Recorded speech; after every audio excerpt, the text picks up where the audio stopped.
kweli tumepokea hii taarifa na baada ya kutazama katika takwimu zetu tumebaini kwamba ni meli ambayo imesajiliwa kule Zanzibar, na wenzetu wamesajili hii meli kupitia wakala naitwa Konarina.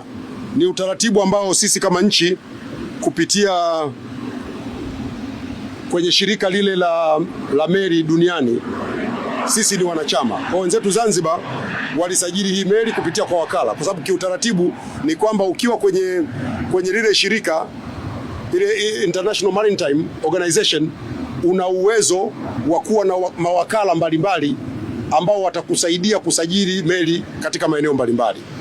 Kwa baada ya kutazama tumekuta kweli ni meli ambayo ilisajiliwa kupitia kule Zanzibar, na wenzetu Serikali ya Mapinduzi Zanzibar imechukua hatua kadhaa, lakini niwaombe ndugu zangu waandishi wa habari, Serikali ya Mapinduzi Zanzibar watakuja kutoa taarifa kuhusiana na meli hii. Lakini kwa haraka, ili watu wasiendelee kupata upotoshaji, ziko hatua ambazo zimechukuliwa mara moja, kwa sababu meli hizi zikiwa zinasajiliwa kwenye nchi yako sio kwamba inatoka hapa.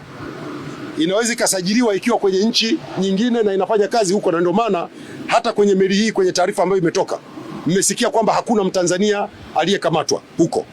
Ni meli ambayo imesajiliwa huko na wakala na imefanya kazi huko na imekamatwa huko kwa makosa yaliyoko huko. Lakini kwa sababu sisi kupitia Serikali ya Mapinduzi Zanzibar ilisajiliwa huku kwetu, Serikali ya Mapinduzi Zanzibar imechukua hatua zifuatazo. Kwanza, ilipopata taarifa tarehe 17 ya mwezi uliopita, mwezi wa pili, mwezi huu, tarehe 18 ya mwezi wa pili, Serikali ya Mapinduzi Zanzibar imefuta usajili wa ile meli. Ile meli inaitwa nadhani FMS Eagles. Ile meli imefutiwa usajili na hivi ninavyozungumza haina usajili tena wa Zanzibar. Lakini jambo la pili, Serikali ya Mapinduzi Zanzibar imewatafuta wamiliki wa hii meli kujua kulikoni. Sasa kama unavyojua watu yamewakuta mambo, ushirikiano haujawa mzuri sana, nafikiri mnanielewa, na ndio maana imetoa hiyo hatua ya kwanza ya kufuta usajili wake. Lakini pili, imeipiga fine ile kampuni kwa mujibu wa taratibu za IMO, imeipiga fine ya dola 20,000.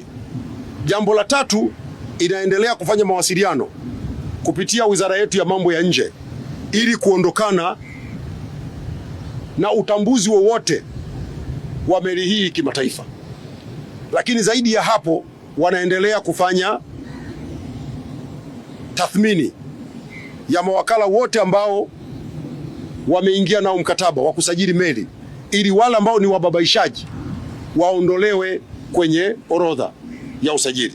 Kwa hiyo hizo ni hatua ambazo Serikali ya Mapinduzi Zanzibar imezifanya kwa haraka, angalau Watanzania mjue kwamba kwanza ni kweli meli iliyosajiliwa imesajiliwa Tanzania, lakini ni meli ya nje ya nchi na ilikuwa inafanya kazi huko nje ya nchi.